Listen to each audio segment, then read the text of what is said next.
Ya, vamos a comenzar un nuevo capítulo, chicos, proteínas 1.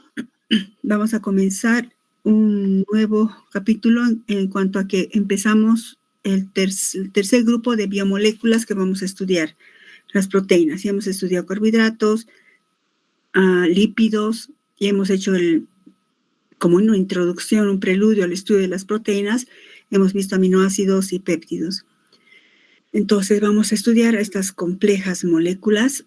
Como pueden ver acá que he colocado estos esquemas, que las proteínas tienen niveles estructurales más complejos, no son como los carbohidratos ni como los lípidos. Se caracterizan por tener estructuras tridimensionales, y para entender sus funciones hay que entender primero su estructura. Como no hemos visto desde el principio, ¿verdad? El principio importante de bioquímica 1 estructural es la relación entre la estructura y la función. Les pongo este dibujo, o digo este esquema, para que vean la importancia de las proteínas. Recuerdan el capítulo 1, hemos visto que en esa tablita que las proteínas son las biomoléculas más abundantes y con mayor variedad que existe a nivel celular. Si nos fijamos, en el citoplasma hay proteínas. Están las enzimas en el citoplasma. Toda enzima es una proteína. En el nucleolo hay proteínas, en el núcleo hay proteínas, en los retículos hay proteínas, en el aparato de Golgi hay proteínas, en todo lado hay proteínas. Por tanto, las proteínas son biopolímeros que tienen una importancia primordial en la vida celular. Su importancia es tanto estructural como funcional. De un modo general, si analizamos la estructura de una proteína, ya hemos visto a los péptidos. Pues un familiar, diríamos, inferior a de las proteínas son los péptidos. Las proteínas están formadas por la unión de varios aminoácidos, que pues se dice de un modo general que por encima de 50 aminoácidos ya se considera una proteína. La unión de 50 aminoácidos se considera una proteína. E igual que en los péptidos, fíjense en mi cursor, chicos, y pueden cerrar a ustedes así también sus diapositivas. Este es un aminoácido. Este es otro aminoácido, lo que estoy encerrando en un círculo. Y este es otro, y así. Entonces, cada uno de estos aminoácidos está unido al siguiente aminoácido mediante enlace peptídico. Pueden encerrar en un cuadrado, como está acá, los enlaces peptídicos. Entonces, las proteínas estructuralmente podemos indicar que son biopolímeros que están formados por la unión de más de 50 aminoácidos, hasta miles incluso de aminoácidos, todos los aminoácidos unidos mediante enlaces peptídicos. En toda estructura de proteínas se reconoce dos aspectos importantes. Una cadena repetitiva, que sería esta. Estoy indicando con mi cursor, una cadena repetitiva. ¿Por qué repetitiva? Fíjense, carbono, hidrógeno, enlace peptídico. Carbono, hidrógeno, enlace peptídico. Carbono, hidrógeno, enlace peptídico. Y tienen una estructura variable. La estructura que varía está dada por los grupos R de los aminoácidos que lo constituyen.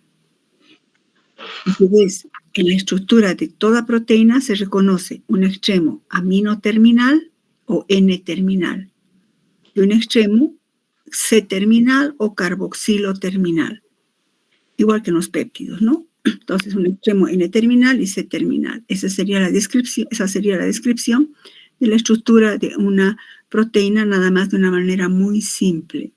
Pero una proteína no es algo así como una cadena larga, no, vamos a ver que no. Pero en esencia, su estructura se basa en esta secuencia de aminoácidos con un extremo N-terminal y un extremo C-terminal. Las proteínas, nuestras proteínas en el ser humano y en los animales superiores, están formadas por 20 aminoácidos. La unión de, no 20 aminoácidos nada más, hemos dicho que están formados por más de 50 hasta 100 o 1000 aminoácidos, pero se refiere a la combinación de 20 aminoácidos. Dentro de nuestras proteínas solo están presentes los 20 aminoácidos que hemos citado, ¿verdad? En el capítulo de aminoácidos. que se clasifican en 7 clases. Esos 20 aminoácidos se combinan de modo factorial. Si ustedes recuerdan que es el factorial de 20, se refiere a 20 por 19. 19, eso lo que da por 18. Eso que se obtiene ese producto por 17. Eso por 16 y así. Entonces tenemos una combinación enorme de probabilidades de combinación, repito, de 20 aminoácidos. Otra característica es que los 20 aminoácidos todos son L-alfa aminoácidos. Esto hemos visto en el capítulo de aminoácidos. Todos son configuración relativa L y todos son alfa aminoácidos. Se ha logrado secuenciar proteínas que tienen hasta 1000 residuos de aminoácidos, con pesos moleculares elevados de 116.000 a 150.000. Entonces también podríamos añadir en su definición que las proteínas son biopolímeros de alto peso molecular. Pueden añadir eso. Obviamente, si están formados por más de 50 hasta 1000 o un poco más de residuos aminoácidicos, son biopolímeros de alto peso molecular. Si son de alto peso molecular, ¿cómo expresamos la masa o peso molecular de una proteína? Generalmente expresamos de cualquier molécula como gramos mol, ¿verdad? Pero en las proteínas se trata de una manera especial. La mayoría de las cadenas, su micrófono, chicos, por favor. La mayoría de las cadenas polipeptídicas naturales, de un modo general, así está formado por 50 a 200 residuos aminoácidos. Puede existir de 300 hasta 1000, ¿no? Pero la mayoría están entre 50 y 200 aminoácidos. Si consideramos más o menos el peso molecular promedio de un aminoácido es de 110, entonces si multiplicamos 110 por 50 y 110 por 200, tendríamos pesos moleculares que oscilarían entre 5.500 y 220.000, o sea, de alto peso molecular. Sin embargo, no se expresa como gramos mol. La masa de las proteínas se expresa en daltons. Si recuerdan química general, un dalton es igual a la unidad de masa atómica o UMA. ¿Y qué es esto de la unidad de masa atómica? ¿A qué es igual Dalton? Bueno, este nombre primero viene del científico que desarrolló la teoría atómica de la materia, ¿no? Dalton. Una proteína, por ejemplo, con un peso molecular de 50.000, tiene una masa de 50.000 daltons. O se puede expresar en su múltiplo, ¿no? En kilodaltons, 50. O sea, la proteína se expresa más el peso molecular en daltons. ¿Pero qué es un dalton en esencia? Se define un dalton, si ustedes recuerdan por química general, un dalton se define como la 12ª parte de la masa de un átomo isótopo carbono 12. Pues la 12ª parte de 12 es 1. Entonces hace alusión a la masa de un átomo de hidrógeno. O sea, un dalton o una unidad de masa atómica se refiere a la masa de un átomo de hidrógeno. Ustedes dirán, ¿cómo vamos a medir, pesar o a tener la medida de un átomo de hidrógeno? Obviamente, primero, nadie puede pesar un átomo, ni nadie puede ver un átomo. Es una elucubración del intelecto humano. ¿Cómo podemos medir eso? Pues existe un valor que sale del dalton, expresado en unidades del sistema que conocemos en gramos. Y un dalton es igual a 1.661 por 10 a la menos 24 gramos, que corresponde, repito, a la masa de un átomo de hidrógeno. Entonces, diríamos que un átomo de hidrógeno, según el cálculo que ustedes me van a investigar de dónde sale esto, sería que un átomo de hidrógeno pesaría 0.000000000000000000016 gramos, que tiene una lógica, ¿verdad? 0,00000, improbable de medir con nada, con ninguna balanza ni con nada. Entonces, un dalton expresa o tiene en gramos sería esto. Y para no usar, digamos, 50.000 por 0.0000000, simplemente se maneja en daltons. 50.000 daltons, 50 kilodaltons, 1000 kilodaltons, etc. Pero, repito, un dalton equivale a esto. Tarea. ¿De dónde sale esta relación? ¿Cómo se ha llegado a este valor? Tomen en cuenta esto, tomen en cuenta esto. Tarea, chicos. Por favor, hagan esto. ¿De dónde sale este valor? Si me dicen que un Dalton es esto, pues ¿de dónde ha salido eso? Bueno, hemos dicho, ¿verdad?, que las proteínas tienen son las biomoléculas con mayor cantidad y mayor variedad. Entonces, para estudiarlas hay que clasificarlas, ¿no? Y no solo eso, sino que hay que tomar criterios para su clasificación. Como cumplen tantas funciones, pues vamos a tomar como criterios de clasificación estos 4. Vamos a clasificar las proteínas según su función, clasificar las proteínas según su estructura tridimensional, según su diferente composición, según sus solubilidades. Vamos a ver que se traslapan estas, pero es importante clasificarlas desde estos 4 puntos de vista. Según su función, ¿cómo se clasifican? Pueden escribir aquí. Cuando cumplen función, pongan función catalítica. Función catalítica. Es cuando actúan como enzimas. Toda enzima es una proteína, aunque existen las ribosimas, que vamos a hablar de eso cuando veamos ácidos nucleicos, no importa, pero todas las enzimas son proteínas. Estas enzimas catalizan el metabolismo en rutas esenciales para la vida celular. Al año ustedes van a ver el metabolismo y todas las reacciones que se llevan a cabo en el metabolismo están catalizadas por enzimas particulares. Entonces, una primera, según su función, se clasifican como catalizadores. También pueden actuar como transportadores o almacenadores. Una función de transporte, diríamos, o función de almacenamiento. Algunas proteínas transportan y almacenan moléculas pequeñas que se utilizan en varios procesos biológicos. Por ejemplo, los iones metálicos como el hierro en la hemoglobina, en la mioglobina, magnesio en la clorofila y así. También cumplen las proteínas una función, escriban aquí, función estructural. Las proteínas son los ladrillos de la vida, se dice así de una manera muy, digamos, coloquial. Son los ladrillos de la vida porque forman parte importante de toda la organización de células, de tejidos, y por tanto de órganos. Por ejemplo, el colágeno. El colágeno es una de las proteínas más abundantes que tenemos en el organismo y es la que brinda fuerzas a tendones, a los ligamentos, a los huesos, que vamos a estudiar en el siguiente capítulo. También está la miosina, la elastina, etcétera, etcétera. Por ejemplo, el colágeno que les pongo aquí, pues es una molécula formada por 3 subunidades que tiene una gran resistencia.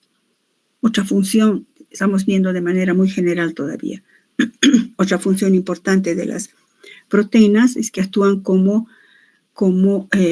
participan en las regulaciones metabólicas, sobre todo metabólicas. Pongan como reguladores, actúan como reguladores. ¿Y cómo lo hacen? Pues actuando como mensajeros químicos, conocidos como hormonas. Hay hormonas que son proteínas. Hemos visto en el anterior capítulo las hormonas peptídicas. En lípidos hemos visto hormonas esteroideas, pues también hay hormonas que son proteínas. Y también sus receptores, los receptores de estas hormonas, también son proteínas.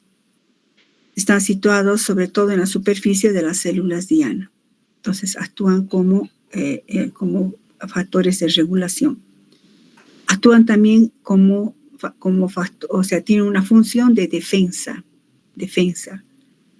Así las inmunoglobulinas, que serían nuestros anticuerpos, entre muchos de ellos, dentro de este grupo están los anticuerpos, son aquellos que se forman como una respuesta inmunológica adaptativa. Es decir, cuando hemos estado en contacto con patógenos determinados, nosotros formamos anticuerpos como defensa. Todas las inmunoglobulinas son proteínas que tienen sus características importantes que ahorita no vamos a tocar. Ustedes van a ver esta estructura básica de las inmunoglobulinas en inmunología. Otra función importante, actúan como factores de coagulación. Todos los factores de la coagulación de la sangre que ustedes van a estudiar en hematología, todos son proteínas, porque también la mayoría son enzimas, pero son proteínas. Entonces, como funciones, fíjense, cumplen muchísimas e importantes funciones. Otro criterio de clasificación de las proteínas según su estructura tridimensional. Las proteínas hemos dicho que no son moléculas simples, sino que tienen estructuras tridimensionales, que le vamos a poner entre comillas su forma. Y según su estructura tridimensional se clasifican en dos grandes grupos, proteínas fibrosas y proteínas globulares. Las proteínas fibrosas, como su nombre indica, son proteínas que tienen una estructura o forma alargada y pues resultan en muchos casos por la combinación de dos o más cadenas polipeptídicas. Estas proteínas fibrosas se caracterizan porque son muy resistentes. Por ejemplo, el colágeno. Son proteínas muy resistentes, sobre todo cumplen funciones estructurales. Las otras proteínas son las proteínas globulares. Como su nombre indica, tienden a tener estructura globular, a diferencia de estas fibrosas. Y se caracterizan porque tienen, fíjense esto, torsiones que parecen al azar y no son nada al azar. Son torsiones, se dice esto, todo esto de la molécula, no me refiero a estas estructuras en tipo alfa hélice, no, me refiero a todas estas torsiones que son altamente ordenadas y además condicionadas genéticamente. Esta forma globular se caracteriza porque tienen una superficie hidrofílica, subrayen eso. Poseen una superficie hidrofílica, y subrayen esto más, y un interior apolar. En consecuencia, se parecería a una micela, ¿verdad? Fíjense que ese patrón aparece en los lípidos, aparece ahora en las proteínas. No quiero decir que sean micelas, no son micelas, pero asemejando esa misma función, un interior apolar y una superficie hidrofílica. ¿Esto qué cosa hace? Esto justifica que las proteínas, las proteínas globulares son solubles en agua. Las proteínas globulares son solubles en agua. En cambio, las fibrosas son insolubles en agua. Según su composición, ¿cómo se clasifican las proteínas? Pues se clasifican en proteínas simples y en proteínas conjugadas. Las simples, aquellas que solo están formadas por aminoácidos. Entonces se dice que por hidrólisis solo dan alfa-aminoácidos. Pero, o sea, si bien son simples, solo formadas por aminoácidos, a su vez estas proteínas simples se subclasifican según su solubilidad. ¿Cómo se clasifican según su solubilidad? Pues en albúminas, globulinas, escleroproteínas, vamos a ver ahorita. Las albúminas son solubles en agua y soluciones salinas diluidas. Entonces, si son solubles en agua, tienen que ser globulares. Las globulinas son menos solubles en agua, o sea, no son tan solubles como las albúminas, pero son más solubles en solución fisiológica. Esto también se basa para separarlas en laboratorio. Las escleroproteínas, por ejemplo, como el colágeno. Este colágeno, ¿qué cosa? Se clasifica como proteína fibrosa, pero a su vez también es una escleroproteína. Son insolubles en la mayoría de los solventes. Las protaminas, otra clasificación según su solubilidad, que tienen un alto contenido de arginina, o sea, son proteínas con un alto carácter básico. Y son solubles en etanol, recuerden que estamos viendo según su solubilidad. Y las histonas, que también son solubles en soluciones salinas, se parecen estructuralmente estas dos. Las histonas participan en la regulación del gen.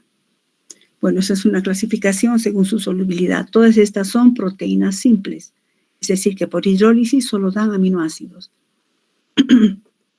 Las proteínas conjugadas son aquellas que por hidrólisis obviamente dan aminoácidos, o sea, están formadas por aminoácidos, pero también en su composición tienen un grupo prostético. Aquí aumente. El grupo prostético es un grupo no peptídico, es decir, que no está formado por aminoácidos. A su vez, estas proteínas conjugadas, en función de la naturaleza de su grupo prostético, se clasifican en lipoproteínas, glicoproteínas, etc.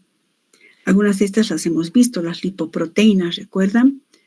Cuando hemos visto lípidos, lipoproteínas de alta densidad, baja densidad y densidad intermedia, etc. Obviamente tienen proteínas porque tienen cadenas polipeptídicas, pero como grupo prostético tiene un lípido. Las glicoproteínas, que también hemos visto cuando hemos visto carbohidratos, ¿verdad? Están formadas por una proteína más oligosacáridos. Entonces tienen cadenas polipeptídicas y un carbohidrato. Las nucleoproteínas, metaloproteínas con metales, fosfoproteínas que tienen grupos fosfato, cromoproteínas, etc. Entonces las proteínas conjugadas son aquellas, repito, que están formadas por aminoácidos más un grupo prostético, es decir, un grupo no peptídico, que puede ser un lípido, carbohidratos, ácidos nucleicos, metales como el hierro, como la mioglobina también, grupos fosfato, como muchas enzimas que van a ver al año en el metabolismo que están fosforiladas. Bueno, esa sería una clasificación de las proteínas. Ahora, ¿cuáles son los niveles estructurales? Si están clasificadas, fíjense, con tantos criterios de funcionamiento, entonces, para entender cómo funcionan, tenemos que ver primero cómo es su estructura. Entonces, en este capítulo vamos a ver la estructura, los niveles estructurales. En el siguiente capítulo vamos a ver la función de algunas de las más importantes. Entonces, niveles estructurales de las proteínas. Si digo niveles estructurales, ya estoy mencionando complejidad, ¿verdad? En condiciones celulares, normalmente, las proteínas tienen estructuras tridimensionales. Estructura nativa también, denominadas conformaciones nativas. O sea, las proteínas en la célula, en su hábitat normal, están formados por estructuras tridimensionales especiales, con diferentes niveles estructurales. Esa estructura, digamos, básica que está en el interior de la célula se llaman conformaciones nativas.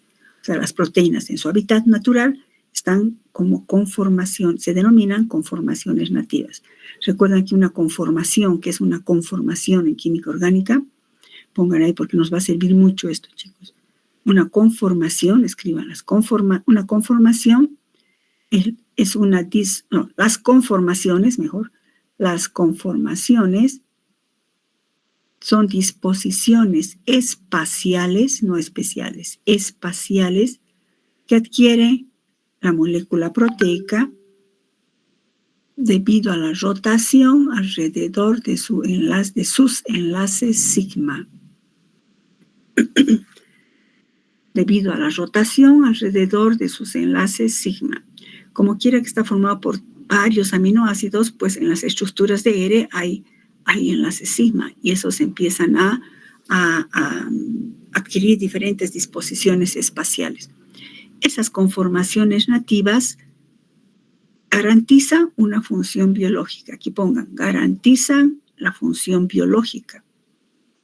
Cualquier cambio que exista en la conformación nativa de una proteína, eso es in vitro. In vivo no puede ocurrir, sino habría muerte celular, ¿no? In vitro, cualquier cambio en la conformación nativa, in vitro, puede dar lugar a la pérdida de su estructura nativa. Proceso denominado desnaturalización. Y en consecuencia, pérdida de la función biológica. Repito, in vitro. In vivo no, por lo general no ocurre esto, a no ser en un caso de un envenenamiento, intoxicación, no sé. Entonces, la pérdida de la estructura nativa sugiere o conlleva pérdida de la función biológica. Entonces, ¿cuáles son esos niveles estructurales que tienen las proteínas? Niveles que presentan en su conformación nativa, en su forma basal, cuando están en una célula. En las proteínas se puede distinguir 4 niveles estructurales. Todas tienen hasta 3 niveles, todas las proteínas. Solo algunas muy especializadas tienen hasta un 4º nivel estructural. ¿Cuáles son esos niveles? Pues se los llama nivel primario, secundario, terciario y cuaternario. El nivel primario, ¿a qué se refiere? Imaginemos a la proteína como un conjunto. Fíjense, cada esferita sería un aminoácido, unidos uno con otro por enlaces peptídicos. Entonces, si consideramos de la manera simple, ¿verdad? Estos aminoácidos unidos, tendríamos el extremo N terminal y el extremo C terminal. Y entonces el nivel primario se refiere a identidad, qué aminoácidos están presentes, cantidad, en qué cantidad relativa está cada uno de los aminoácidos en esta cadena y cuál es la secuencia, cuál es el extremo N terminal, después qué aminoácido viene, después qué aminoácido viene, después cuál viene. Esto es súper importante, la secuencia. ¿Recuerdan cuando vimos péptidos? También hablamos de eso. Entonces, el nivel primario es identidad, cantidad y secuencia. El nivel secundario.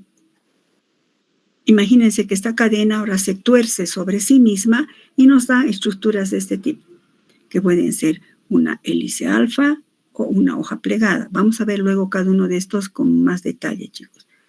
Entonces, esto se puede plegar dando esta alfa hélice o una hoja plegada. El nivel secundario, ¿qué es entonces? Es la orientación geométrica de la cadena polipeptídica. Subrayen también eso. Orientación geométrica de la cadena polipeptídica. ¿Y por qué?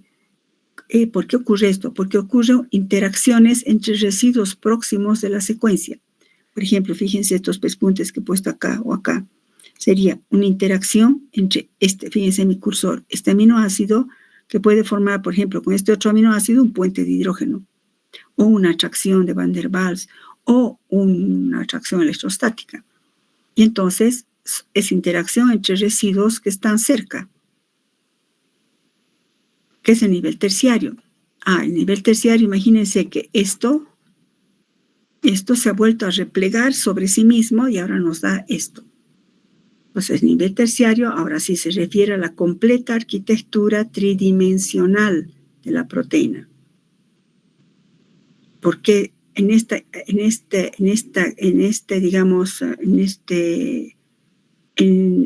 esta estructura que parece como un doblado sobre sí mismo, pues lo que ocurre aquí se establecen interacciones entre residuos que están alejados en la secuencia primaria. ¿Qué quiere decir? Imagínense que yo voy a fíjense mi cursor, este aminoácido, porque toditos son purito aminoácidos, ¿verdad? Está formando un puente de hidrógeno, ¿qué tal con este aminoácido? Y por eso es que esto se estabiliza. Pero si esta cadena la estiraríamos, este aminoácido estaría muy lejos de este otro. En cambio, en el nivel secundario, se debe a interacciones de residuos próximos. Por eso es subrayado. Son interacciones alejados en la secuencia primaria. Y finalmente el nivel, esto también es importante. Según la estructura terciaria, hemos visto antes, ¿verdad?, que las proteínas se clasifican en globulares o fibrosas. Este sería un ejemplo de una globular. Y luego el nivel cuaternario. No todas las proteínas tienen este nivel y se refiere a la agregación no covalente, es decir, por atracciones de puentes de hidrógeno, Van der Waals, etc.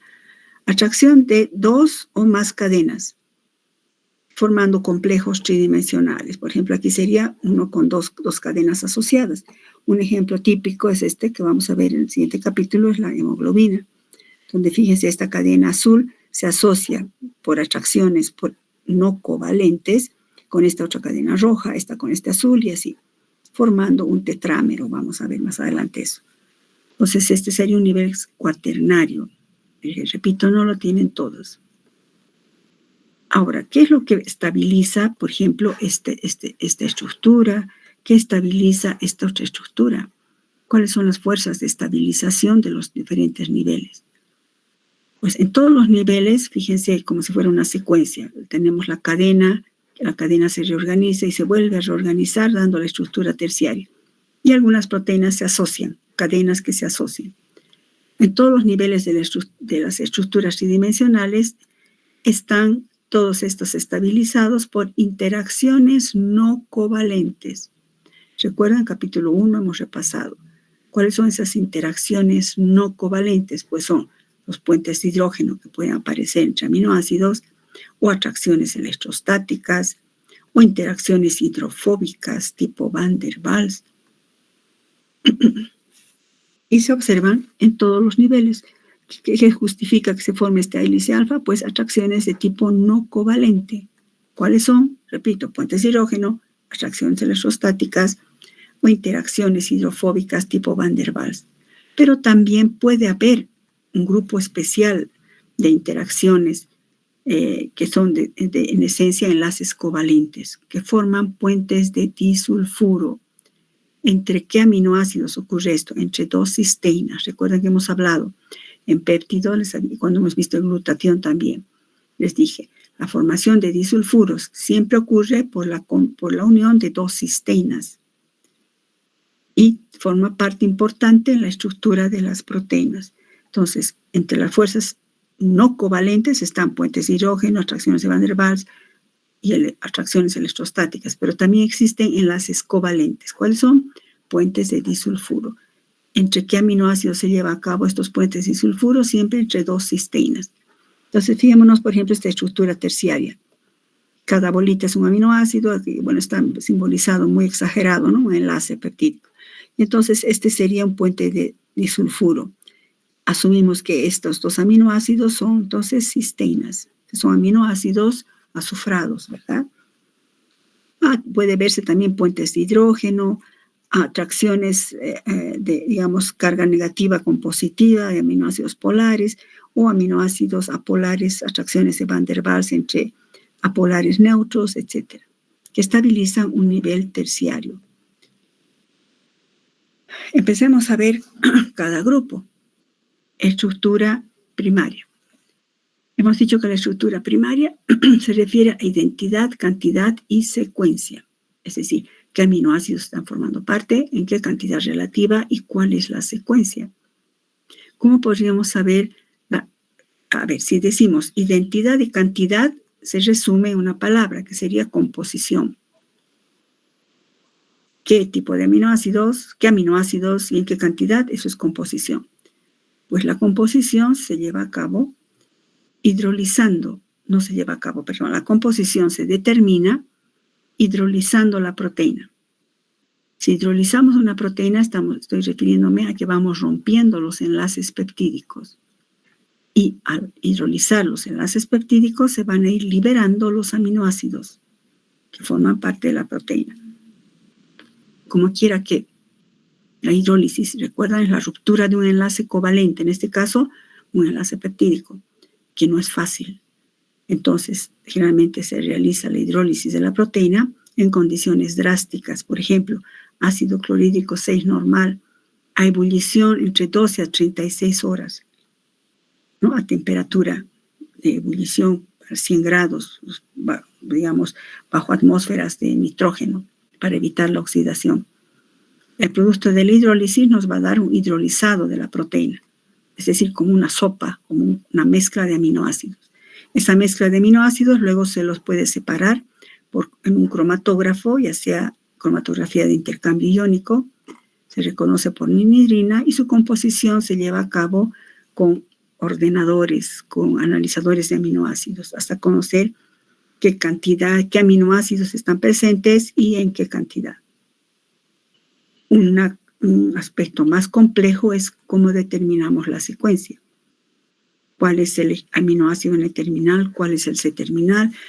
¿Qué aminoácido viene después del N-terminal? ¿Cuál es el que continúa? Porque vamos a ver que la secuencia condiciona casi todo. Porque la secuencia está condicionada genéticamente. Vamos a quedar acá, chicos. Mañana continuamos. Chito. Espérenme.